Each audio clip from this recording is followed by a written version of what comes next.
तेदा तेदा के उठा के नहीं भैया भाई उठा के ना दबाओ तो होई काहे एकर बैठला कुल जना लालो बाय अब्दे से अच्छा तब बैठल देव लेकिन देव लेकिन आप दबा के दे दबाओ दबाओ दबाओ देखी तो कितना दबावे ले तनी दबाओ तो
सर को झुकाते नहीं तमन्ना वतन की अंधेरे में है लिख दिया खून से क्रांति नीले गगन में पर रहे वीर अपना तिरंगा उठाकर उन शहीदों को गज भर कफन ना मिला जिसने सीखा गर्दन झुकाकर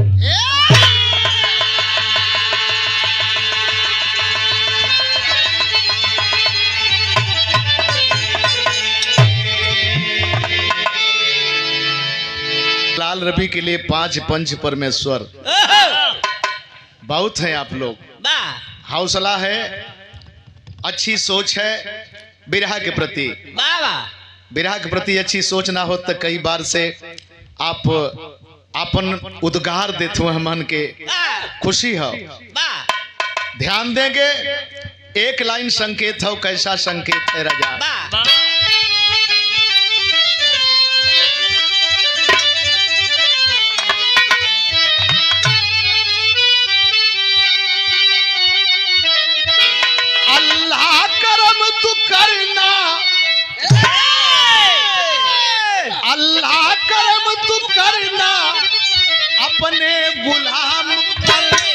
अपने गुलाम पर मैं भी तो मांगता हूँ मुहम्मद के नाम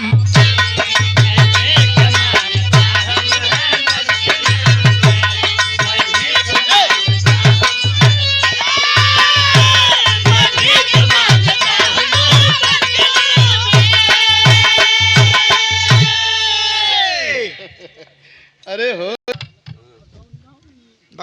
सम्मान करे हम इनकर जाते हैं बाद में पहचान बताई तनि से ताली बजा के स्वागत कर दे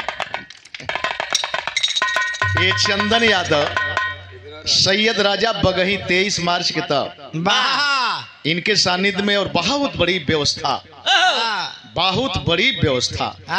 आपने किया था वहां पर होली मिलन समारोह में हमके और राम जन्म जाबाज की बुला के बहुत बड़ा सम्मान आपने किया था और बहुत बहुत बधाई के पात्र आप हैं।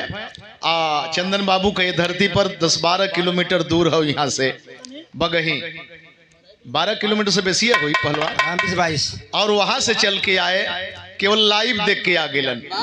एक बार पुनः जोरदार ताली बजा के अपने माटी पर स्वागत कर दें। धन्यवाद। 250 रुपया पुरस्कार। बहुत बहुत बधाई के पात्र आप हैं। और युवा साथी हमारे और चुनाव लड़े के तैयारी में हुए, जिला पंचायत के चुनाव लड़े के तैयारी में हुए। बधाई है, आप चुनाव जीते, हमनों का गरिमा बढ़ी। लेकिन बिरहा के सादगी पर आ जाए।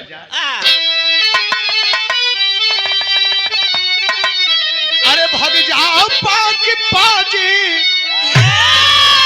ना तेरा गुजारा, ना तेरा गुजारा, हम हिंद के सिपाही कश्मीर हमारा।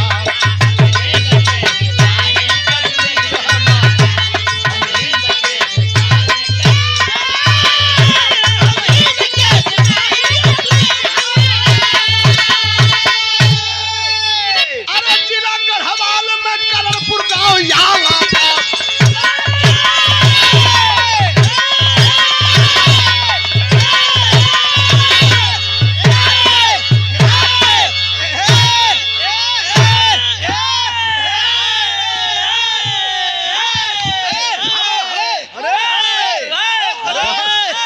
बस बस बस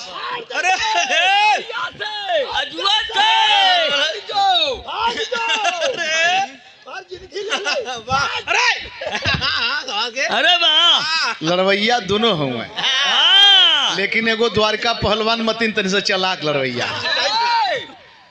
चैनल में यह चर्चा है, नंदलाल के पलटिया वाला रोज मारी मारा करेलन। ये फिल्मी स्टाइल है, लौकी कुल लगी एको ना। यह देख के कुल गवैया मारी मारा शुरू कर देलन, तो लौका ला कुल लगल एको ना, एकाठे बहक के लग जात कहियो। चलाक क्या बात है। जिला गढ़वाल में करणपुर गांव याला था, वही शमशेर सिंह का अच्छा बोल बाला था। बेटा रहा हिम्मत सिंह फौजी जवान है, तैनात जम्मू चौकी पर भारत किसान है। आया है घर पर नाहर फौजी रुआब ले, शादी किया गौरी से दिल में गुलाब ले। अभी सुहाग रात पर सूरज की छाया है, तभी सीमा से नाहर को संदेश आया है। लिखा था तार में तू जल्दी से आना फौजी, लिखा था तार में तू जल्दी से आना फौजी, दाग से दामन भारत माँ का बचाना फौजी, दाग से दामन भारत। गढ़वाल में गांव करणपुर के रहे वाले बाबू शमशेर सिंह, जेकर बेटा हिम्मत सिंह आय है। हिम्मत सिंह फौज का जवान बना, फौज का जवान बना। भैया हो घरे अइले, बिरादरी के लोग लाइन लगा देलन। बढ़िया लड़की देख के शादी भइल, दुल्हन घरे में अइली, संगी साथी दिनवे में मजा लेत हवन। काहो सिपाही, बड़ा सरहद देखला, आजो सरहद पार करे के पड़ी। यही के कहल जाला गोल्डन नाइट। सुहाग रात जेकर बीतल होई उ जानत होई, जेकर अब यही लगन में पड़ल होई, अगल बगल में होई तो ओकरे दिल पर हाथ रखबा त करे जवा गद गद गद गद गद गद गद गद करी। गजब का समय होले हो। आय है अब ही सुहाग रात के तैयारी में हुए, तबले डाकिया एक लेटर लेके आ गए। लेटर में लिखल हो कि बहादुर, अब आपका 1 मिनट रहल कायरता है, देश खतरे में है, सरहद आपका इंतजार कर रहा है। आय हाय हाय, राती के अपने दुल्हन से मिले बदे जात हुए। सुहाग कोठरी में जब मिले गईलन तो के संकेत लगल तर्ज के,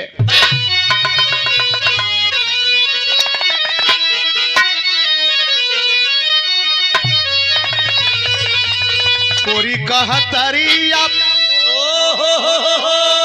कोरी कहतरी अब, सासु दहिया रे जमावली, अमृत डालली जोरा नवा राधा हो, काधा मन मोहे। प्यार मिलल हो पूजा, सालिक भैया गवाह हुए, बहुत प्यार मिलल। वाह मंचे पर रही दूध आवे कले ले वही बंगाल में महा बाली खाल में बिरहा रहे, मंच पर बैठल रहली कि दूध आयल कलक ले ले हम कनी ना पियब कलक ले ए, हमन के बना ले नहीं जा वही तोहन के बनावे के हो। वाह हाँ सही बात कहे त ई बड़ा प्यार रहे। वाह और ये 100 रुपया पुरस्कार भैया के बहुत बहुत प्रणाम करत है। लेकिन बात वही कह रतिया सुहाग वाली, रतिया सुहाग वाली अरे फौजी निभावला, रतिया सुहाग वाली फौजी मनावला, कस के वर्दी चली भइल जवानमा पाका हो छलक दूलही कथा।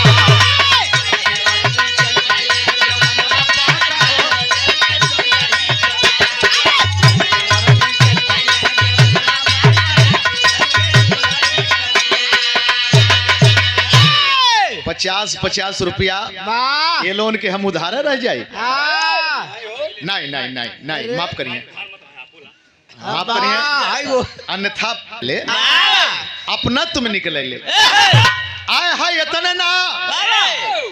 रात में गईले दुल्हन पैर पकड़ के हटल हंसे लगलन, खला के रतिये भर खेलब, रतिये भर खेलब सवेरे ड्यूटी पर जाए के। दुल्हन हंसे लगल, कलश के हमहू कोनो खानदान का बेटी हैं, हमारी इंटरव्यू लेत हुआ अरे मत याल होता ओहरे सोरे चल गल होता, कोनो सिकवा भइल हो त कहले होता विदा कैली गौरी उतारी के रतिया, विदा कैली गौरी उतारी के रतिया, हमारा से निकई धरतिया कमटिया,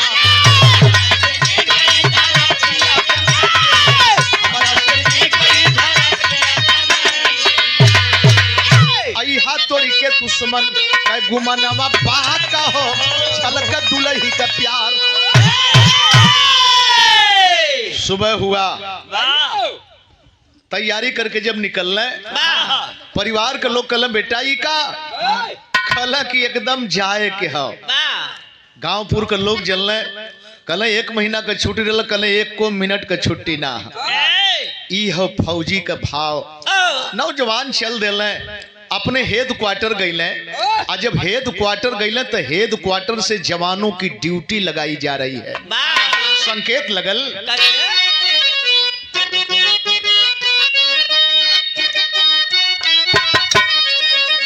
यह शान मेरे दिल पर तुम्हारा है दोस्तों, ये दिल तुम्हारे प्यार का मारा है दोस्तों।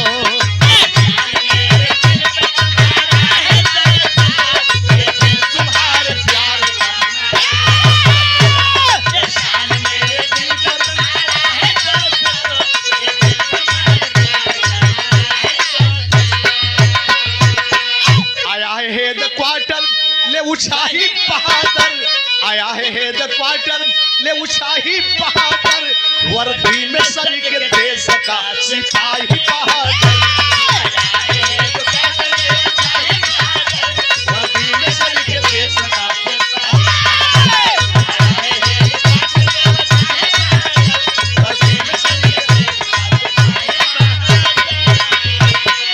पंकज रमेश रोशन नाहर है नौजवान,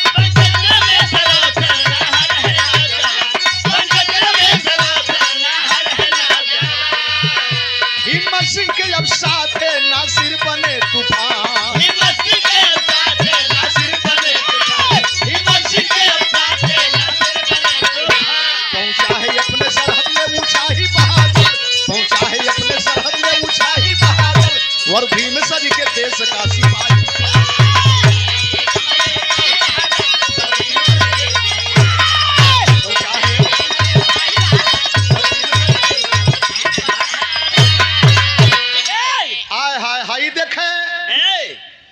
छह जवानों की टुकड़ी बनाई गई, हेड क्वार्टर से जवानों को भेजा जा रहा है सरहद के लिए, सरहद के लिए रवाना किया जा रहा है। लेकिन 6 जवानों में पोजीशन क्या है? एक नायब है, गौर करेंगे, नायक है, और 2 जवानों को एक तरफ, 4 जवानों को एक तरफ। 4 जवानों के शरीर में गोला बारूद बांध करके 2 जवानों को गन के द्वारा। और जब सरहद पर लोग पहुंचे तो देखते क्या है कि दुश्मन बड़ी ऊंचाई पर है, चाहे चीन का बॉर्डर हो चाहे पाकिस्तान का बॉर्डर हो। हमारे जवान बहुत नीचे हुआ करते हैं और उनके जवान बड़े ऊंचाई पर होते हैं, और जब तक ऊंचाई पर हम चढ़ेंगे नहीं तब तक दुश्मन का हम बाल बांका नहीं कर पाएंगे। गलती के गैलन सोचत हुन तर्ज लगल, उन्हीं वाली तर्ज लगल।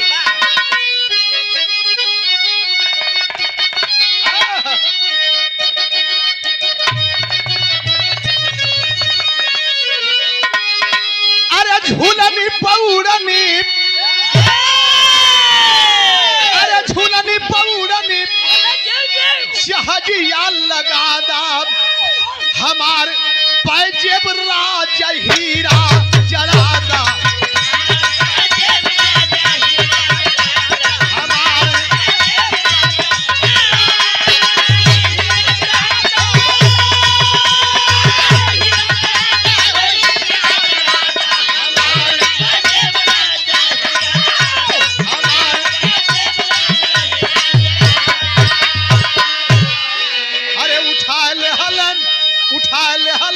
पीर बारूद और गोला,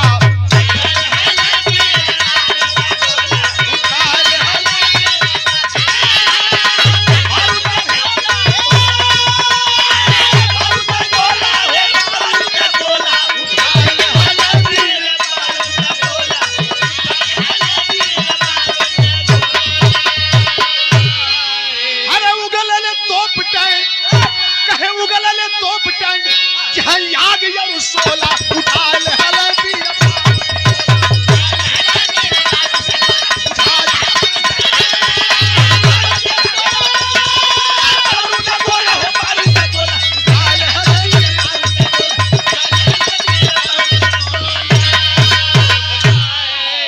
तैयारी कर रहे हैं कि रात में हमको ऊपर पहाड़ी पर चढ़ना है, दिन में नहीं, रात में भी कितना खतरा रहे।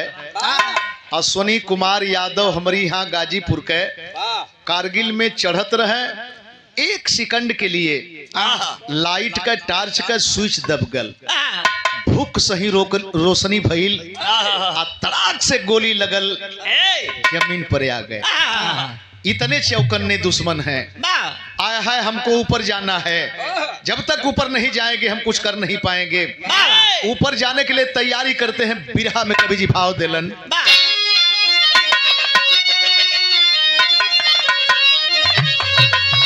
अरे जवानिया जौहर ज्वाला बन गई, जवानिया जौहर ज्वाला बन गई, निकला वतन यान से लाल लहू का प्याला।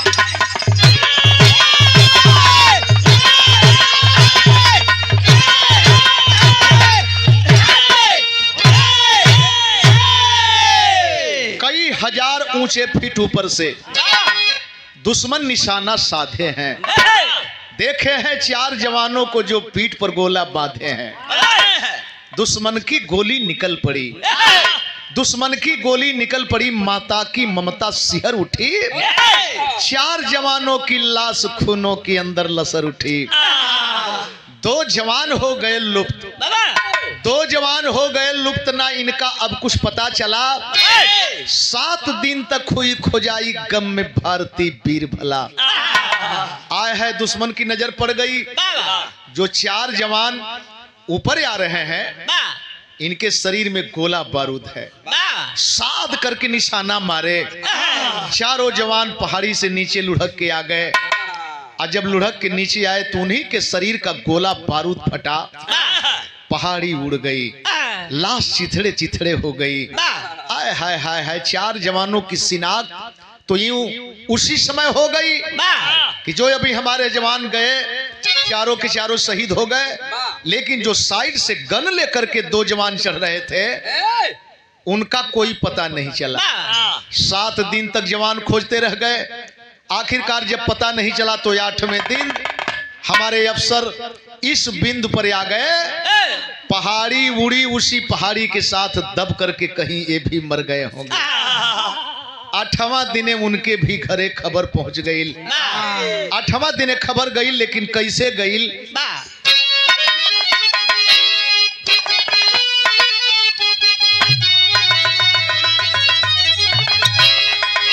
अरे माई सिखवली ना, हमारी माँ बहनें, हमारी बेटियां बैठी हैं, बड़ा भावुक तर्ज है कि माई सिखवली न सहुरवो जनाला से नूरावा ए दुल्हा धीरे से डाला।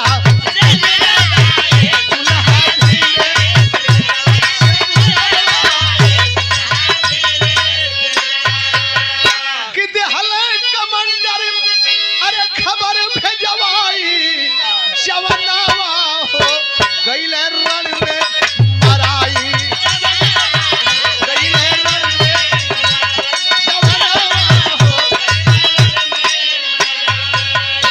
बाबू भाई मैं भा कब्बर से नजरिया घरवा पे आई, जब मुअले का खबरिया गवने का दुल्हन।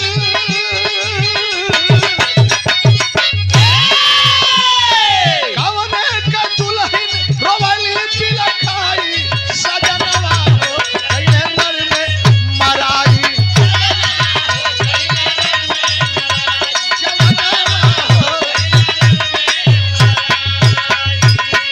कोहराम मच गल।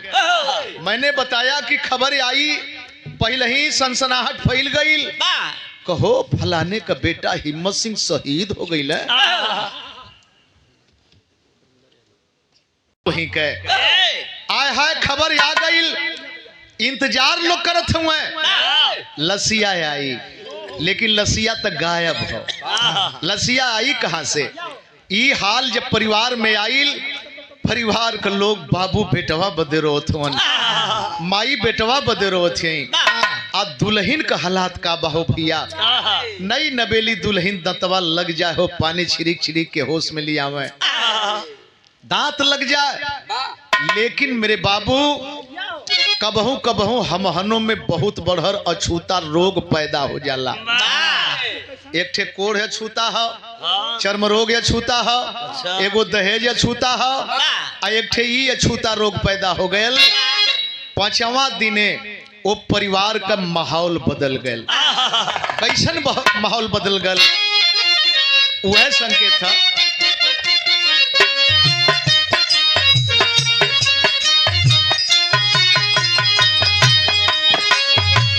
झझरे मालवा दिल छ वही हाय बाबा, झझरे मालवा दिल छ वही हाय बाबा। लागी साजना के आम हो, झझरे मालवा दिल छ वही हाय बाबा हो।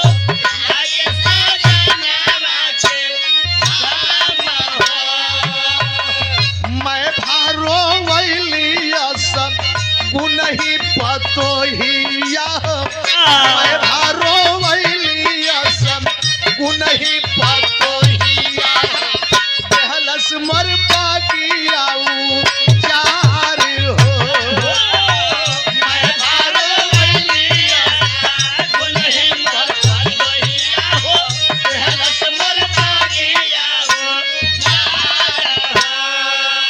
एक दिन, 2 दिन, 3 दिन, 4 दिन, 5वां दिने परिवार में परिवर्तन आ गल। मारा गरिया घर में डाह पपीनिया, मारा गरिया घर में डाह पपीनिया। पहले बाढ़वा से निसार हो, मारा गरिया घर में डाह पपीनिया हो। पहले बाढ़वा से निसार हो। आय हाय मैं भासास केस पकड़ के 5वें दिने जबरी घसीट के घरे से बहरे कर देला। तेरा इस घर में कोई स्थान नहीं। तेरे आते ही मेरा बगीचा उजड़ गया। गांवपुर के लोग जुट गए, पल्लू हट गल चेहरा से, रो रही है, लेकिन किसी की हिम्मत नहीं पड़ी कि कह दे कि इसका क्या दोष है। आप अपने दिल पर हाथ रख के पूछें, अगर आपके ही परिवार में ऐसी घटना होती तो हम क्या करते। आया है केहू ना बोल पौलस, और जब केहू ना बोल पौलस तो सोच रही है बेटी जाऊं तो जाऊं कहाँ जाऊं। नंगे पांव वहां से चल देती है, रोती है, सोचती जा रही है नैहर जाई, मौसी की हिन जाई, फुआ की हिन जाई, ओहू जनतई मेहना ताना हमार परछाई ना छोड़ी। रेल तर कट के मर जाई, कुआं में गिर के मर जाई, तालाब में डूब के मर जाई। इहे सोचत रोवत सोचत चलती जा रही है, चलती जा रही है। पहुंच गई कहां पर? उधमपुर में पहुंची जहां बुढ़िया मरैया,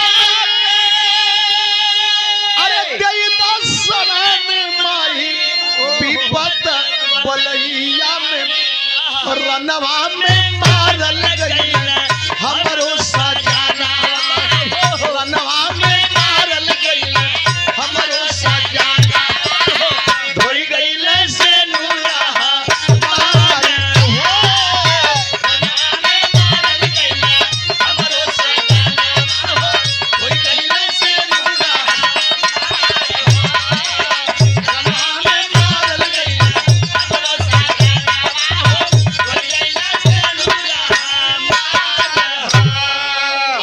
ससुराल करणपुर से चलते चलते स्टेशन उधमपुर पहुंच गई। स्टेशन के करीब में पहुंचती है तो देखती है तमाम झुग्गी झोपड़ी लगा करके गरीब समाज के लोग जीवन यापन कर रहे हैं। एक झुग्गी के पास गई, एक बुढ़िया को देखी, बुढ़िया को देख करके फपक के रो पड़ी, माँ एक घुट पानी पिला दे, माँ एक घुट पानी पिला दे। बुढ़िया माई अंदर गई, आय है जग में पानी लेके आ गई, एक और पानी पियावत है, एक और आंसू पोंछत है, झरझर झरझर रोवत है। माँ सारी बात सुन रही है बुढ़िया, लेकिन रोते रोते एक बात कह दी, माई अब समय करीब में आ गई है, स्टेशन के पास आ गल है, कौनो गाड़ी आई कट के अपन जीवन लीला समाप्त कर दे। बुढ़िया तब तक शांत होकर अवाक होकर के सुन रही थी, लेकिन जब मरने की बात करती है बुढ़िया बिगड़ पड़ी, बुढ़िया बिगड़ पड़ी, बोली कि अरे पगली अब तक तो मैं तेरी बात सुन रही थी, ठीक है तुम्हारा पति शहीद हो गया, तुम्हारे परिवार के लोग तुम्हारे साथ नाइंसाफी कर दिए, लेकिन तू कौन सा इंसाफ अपने पति को करने जा रही है, कौन सा इंसाफ देने जा रही है? अरे तू शहीद की बेवा है रे, शहीद की बेवा है, और तू आत्महत्या करके कोई कफन तक नहीं देगा, लोग तेरे नाम पर थूकेंगे, बेटी तेरे नाम पर थूकेंगे। खलस की माई तो हम जाई कहाँ, अब हम जाई कहाँ? बुढ़िया का हिम्मत देखें। बुढ़िया बोली बेटी तू कहीं नहीं जाओगी, तू मेरे झोपड़ी पर रह, जानती है मैं क्या करती हूँ? इसी स्टेशन पर भीख मांगती हूँ बेटा, एक रोटी पाऊंगी, अब आधा तुम खाओगी आधा मैं खाऊंगी।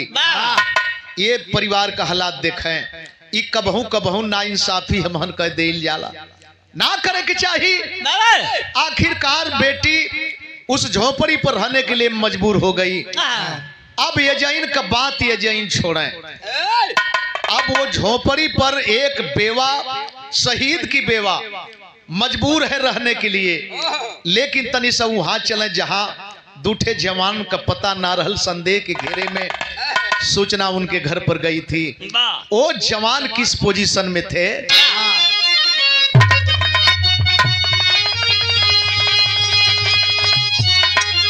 माता रानी का गीत है कि बारूदा का गोला छूटल, अरे धुआं वही पहाड़ ऊपर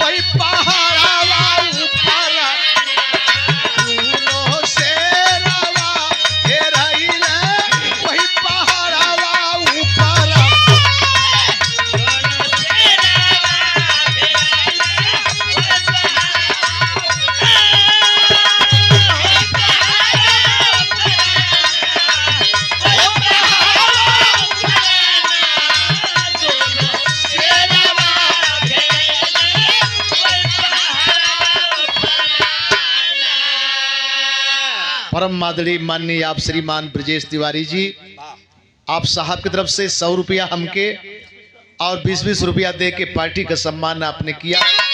बहुत बहुत चरण करते हैं आप सारे लोगों का। लेकिन इतना ना, गिरत पड़त गईला झेला, अरे नदिया के किनारवा, वही पहाड़वा ऊपर, हो पहाड़वा ऊपर, महल है पानिया के धारवा, वही पहाड़वा ऊपर।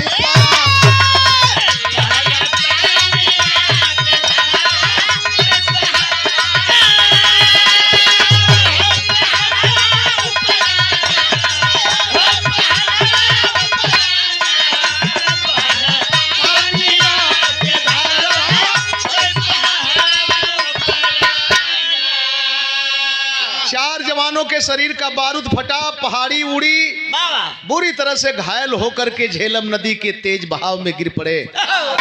बेहोशी हालत में गिरे और बहते बहते बहुत दूर निकल गए। जानते हैं कहाँ गए? बहत बहत गई कोसमील दूरवा, वही पहाड़वा ऊपर, हो पहाड़वा ऊपर, देखल मल्लाह के छोकरवा, वही पहाड़वा।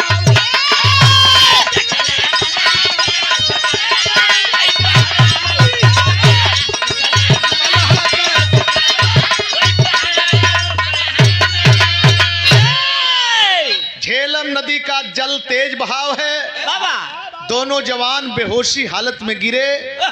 अगर बेहोशी हालत में नहीं गिरते तो शायद पानी पीकर के डूब जाते, मर जाते। लेकिन बहते हुए कोई आगे है, कोई पीछे है, कोई आगे है, कोई पीछे है, बहुत दूर निकल गए। और जब बहुत दूर निकल गए तो देखे किनार पर, भैया किनार पर एक मल्ला अपनी नैया लगा करके ठड़ा है, जिसका नाम बताया गया मामट मल्लाह। और जब मामट मल्लाह देखा, गौर करेंगे, समझते देर नहीं लगी। आखिरकार हुआ क्या?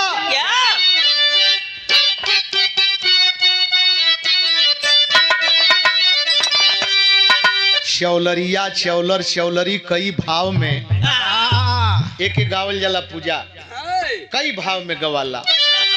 अरे बाबा हमके बोलावे रामा, बाबा हमके बोलावे पानी के बहानवा, हो सजनवा कैसे आई बहरवा।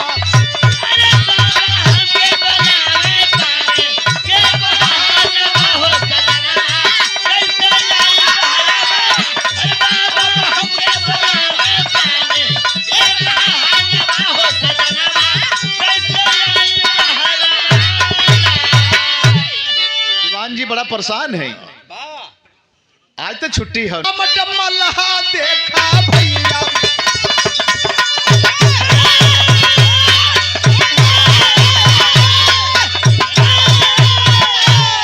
अरे मामट मल्लाह देखा भैया, कैसा माइया पटोहिया, भद जल में सिपहिया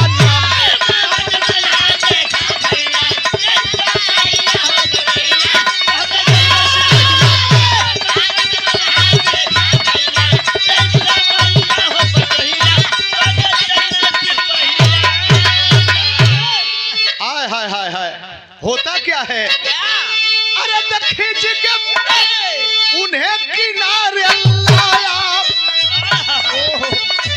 जीवित लाश दोनों की पाए, जीवित लाश दोनों की पाए, उधर रखा पास में भाग, सुंदर नाविक दिया पर। धन्यवाद धन्यवाद धन्यवाद। पूजा तो पूजा है भाई, पूजे लाख है।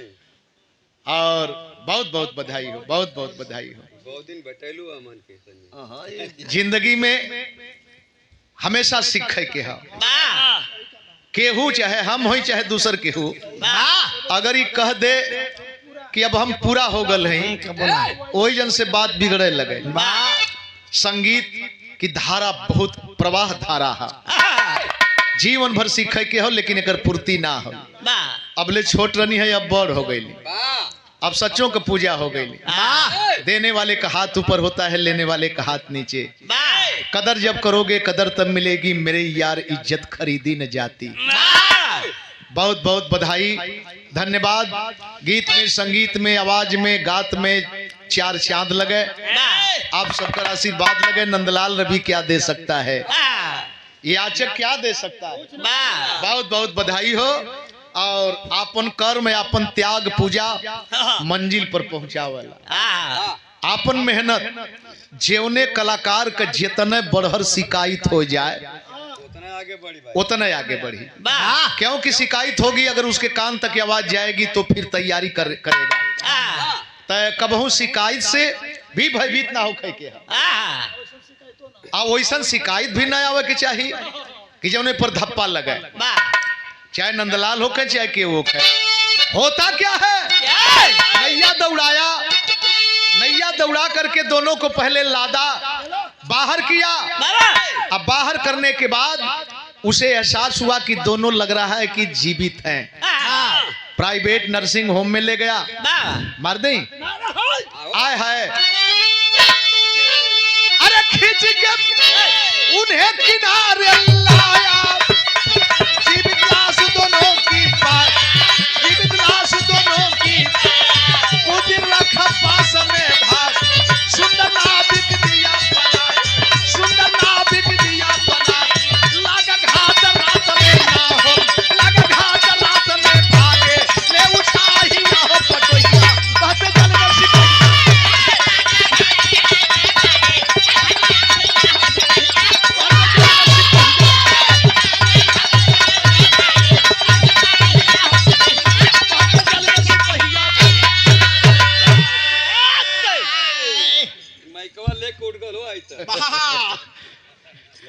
बछरू है ना, बहादुर है, बहादुर का सार हो।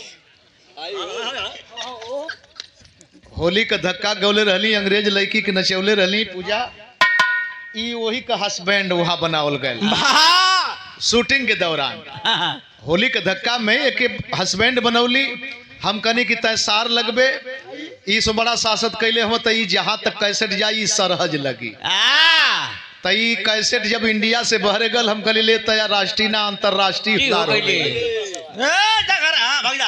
अरे तोरे संगे वो हो भैया, कहाँ जा तू? वो जात हो लड़का खोजे। अच्छा, यार लड़का ना मिले कहला कहना दीवान जी से। अच्छा बैठा बैठा फेंक कर देबा।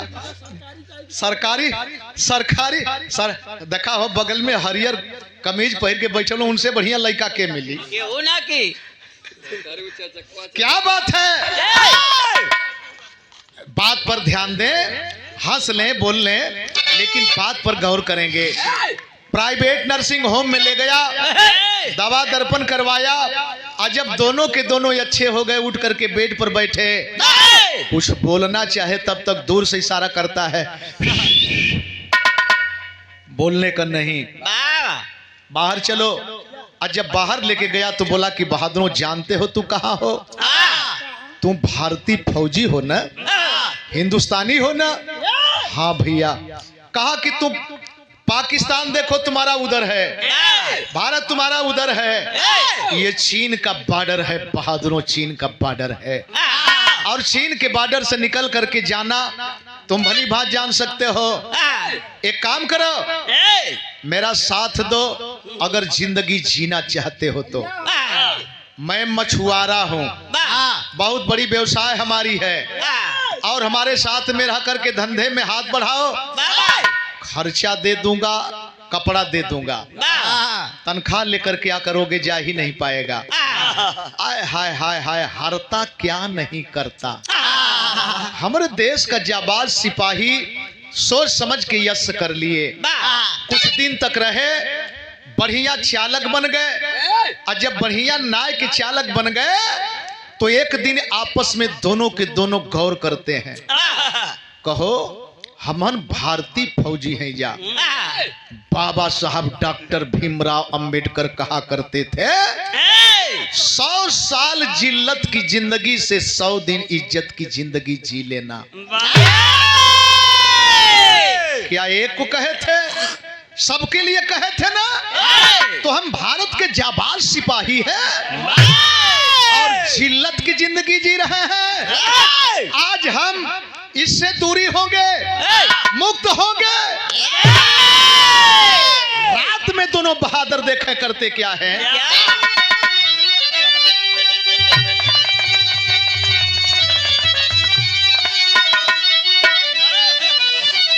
अरे सीमा रेखा पार किया हम जोली होली खूनों की, चलाए दिया मामट दोनों पर गोली होली खूनों की। मध्यरात्रि में नैया खुले, विफोर दौड़ाए, नैया सरहद के पार होती है। आए हाय मेरे दोस्त, तब तक मामट मल्लाह की नींद टूट गई। कहा ये भारतीय आखिरकार गद्दारी कर ही दिए। अपनी नैया खोला, दौड़ा करके दूर से साध करके निशाना मारा।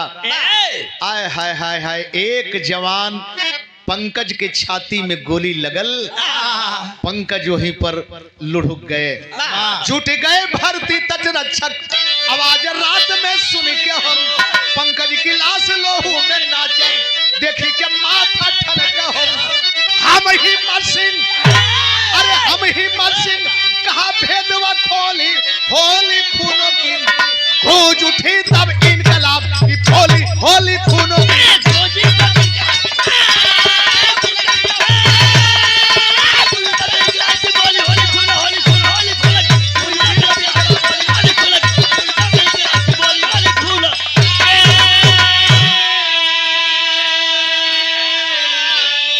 गोली की आवाज सुनकर के भारतीय तटरक्षक के जवान निकल पड़े। और जब घेराबंदी करते हैं तो चालाक था, निपुण चालक था। आया है मामट तो बच के निकल गया, लेकिन चारों तरफ से जब नैया को घेरे, हिम्मत सिंह के मुंह से निकला जय हिंद। जय हिंद बोलने वाला ये तो भारतीय हो सकता है। और जब नजदीक में गए हालात को जाने मेरे दोस्त, 6 गए सरहद पर, 2 यहाँ बचे, 2 में से 1 बचा। लाश को उठाते हैं लोग, गाड़ी में हॉस्पिटल ले जाने की तैयारी करते हैं। तब तक तो मर चुका था हिम्मत सिंह, सारी पंकज सिंह। पंकज मर चुके थे। गौर करेंगे, हेड क्वार्टर लाश गई, हेड क्वार्टर से मुकामी गांव गई, साथ में हिम्मत सिंह और तमाम जवान गए। लाश चीते पर रखी गई, जवान सलामी लिए, मुखाग्नि दी गई। लाश चीता में जल करके जब राख के रूप में परिवर्तित होती है, आया है जवान पुनः अपनी गाड़ी पर बैठते हैं रिटर्न होने के लिए। लेकिन जब उधमपुर स्टेशन पर आते हैं, भैया तनिषा विचार लाख बात है, उधमपुर स्टेशन पर जब आते हैं तो एकाएक हिम्मत सिंह को ख्याल आया। बोला जवानों, यहाँ से मेरा घर कुछ ही दूर है, यहाँ से मेरा घर कुछ ही दूर है, कृपया हमको आप लोग यहीं पर उतार दें, आप लोग जा सकते हो जवान। जवान बोले जैसी इच्छा जवान। जवान हिम्मत सिंह को उतार करके स्टेशन पर गाड़ी लेकर के बढ़ गए। और हिम्मत सिंह स्टेशन पर अंदर घुसते हैं पहले ही नंबर के प्लेटफार्म पर। तबले बिरहवे गजब हो गई हो भी। पहले नंबर के प्लेटफार्म पर देखा होत का हो,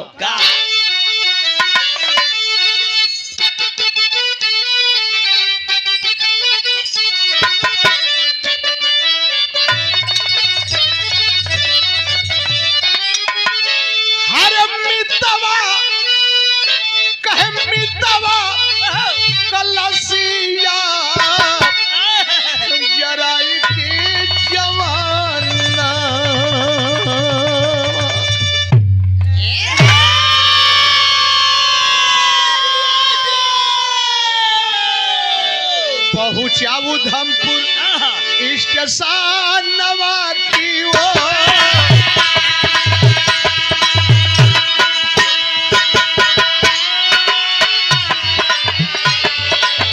गोदिया में लाल लइके मांगत रहली भिखिया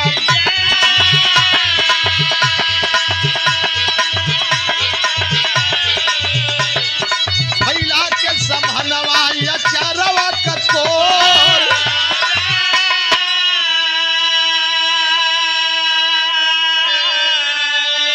एक नौजवान महिला को देखा अपने गोद में एक बच्चा दबाई है और लोगों के सामने बच्चे को दिखा दिखा करके भीख मांग रही है। आय हाय हाय हाय अब ही ताकत हुए अरे पहुंच गई हिम्मत सिंह के पास में बवरिया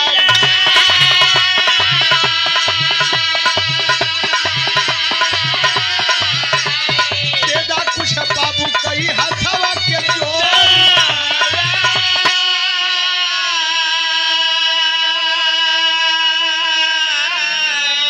अब ही पलक गिरल ना तबले हिम्मत सिंह के करीब में पहुंच गई। बोली बाबू आप भी इस बच्चे के नाम पर कुछ दे दें। बाबू आप भी इस बच्चे के नाम पर दे दें। आज जब ये आवाज सुना हर एक टक चेहरावा निहारल जवानवा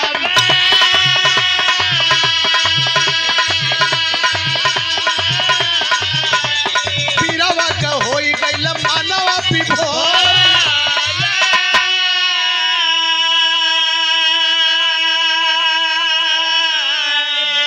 नीचे ऊपर देख रहा है, ताक रहा है आंखें फाड़ फाड़ करके और यही सोच रहा है मने मने हम सकल लगैले जैसे गौरी मरतु नहिया तूनो अखिया में देखा भारी गइलो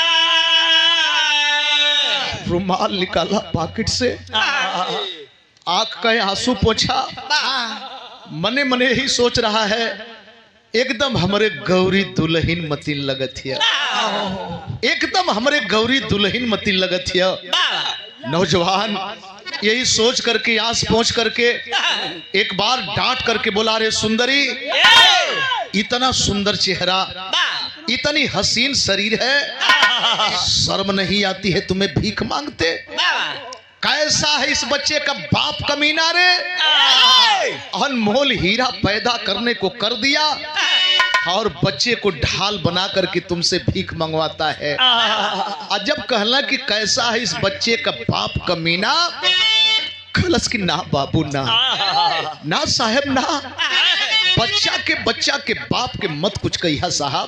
हे साहब एक बात बताई साहब इन्हीं के पाई के तजियत है एक दिने खेलले साहब एक दिने खेलले उन्हीं के संसर्ग से ई रह गई पेठे में घर से बेघर हो गई साहब इन्हीं के पाई की जियत है।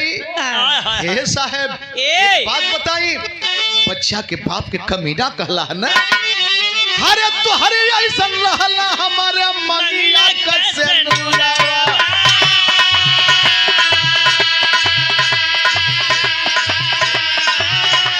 सीमा पर हेराई गइल सजना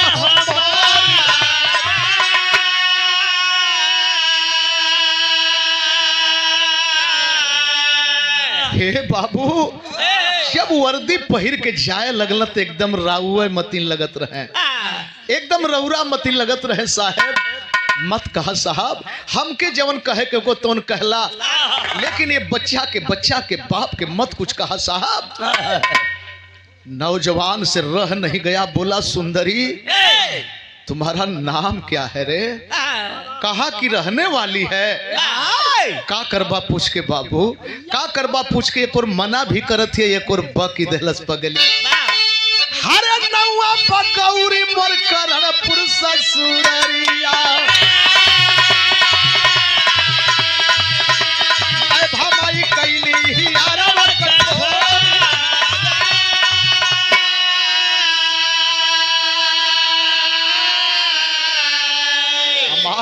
गौरी है बाबू, हमार करणपुर ससुराल है बाबू, हमार करणपुर ससुराल है। ये तने जवान सुनले रुमलिया फेंक देले, अरे ये तना सुनत धैले भरया कवरिया, ये तना सुनत धैले भरया कवरिया, झूठे नर नारी मचल भारी शोर।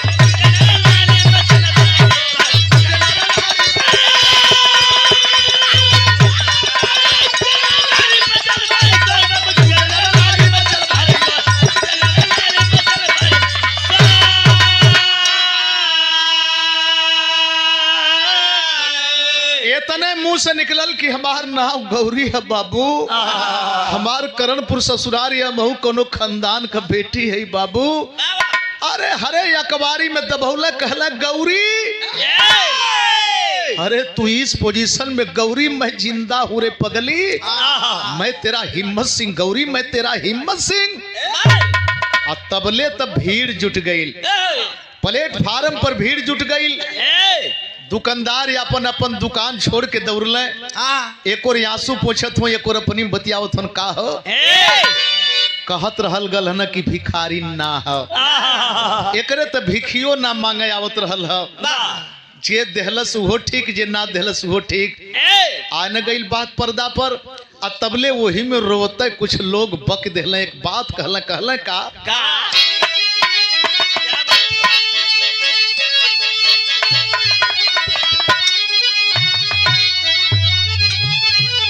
हरे रोवन नर नारी, रोवन नर नारी न बहावा निरवा, ले जा दुल्ही के भवनवा भारत के हीरवा।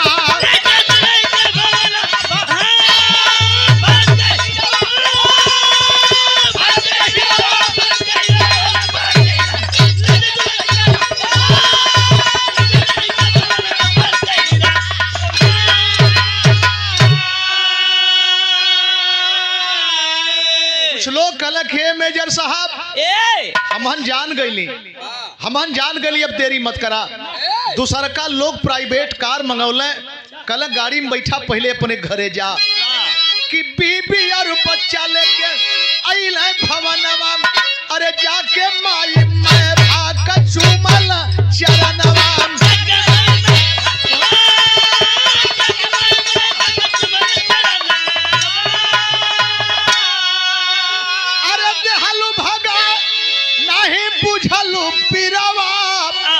ले जा दुल्ही के भवनवा भारत के हीरवा। अपने घरे गईले, और जब करणपुर में गईले तो हाहाकार मच गल कि कहो हिम्मत सिंह जिंदा आल हुए।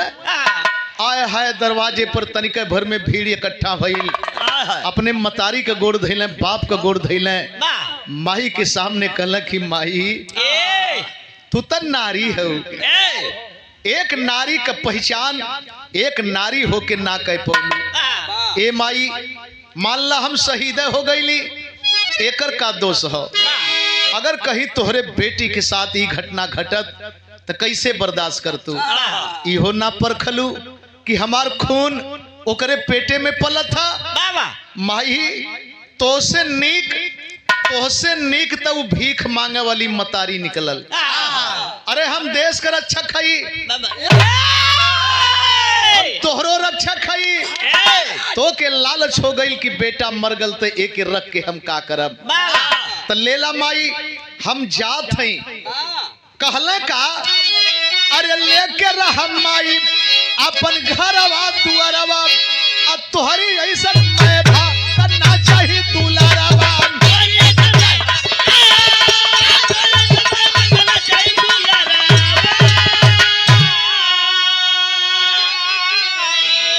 रोकते रह गए, लेकिन गाड़ी में बैठले, अपने बीबी के अपने बच्चा के लहले, और गाड़ी फिर करणपुर से उधमपुर स्टेशन पर गई। उस झुग्गी झोपड़ी के पास गई, दूर से ही निकल करके फौजी बोला माँ बाहर निकल, माँ बाहर निकल, आज के बाद तू भीख नहीं मांगेगी, माँ तू भीख नहीं मांगेगी। आज के बाद तुम्हारा एक बेटा फौजी है माँ, तुम्हारी बहू है, तुम्हारा पोता है माँ। छोड़ दे आसियाना किसी और के लिए, छोड़ दे आसियाना। बुढ़िया माई के धधाई के गोड़ धैले, उठाए के गाड़ी में बैठौले, लेके चल देले। आज भी नौजवान है। अरे लालपुर में बस गईला जाग के बीरावा, ले जा दुल्ही के भवनमा भारत का हीरावा।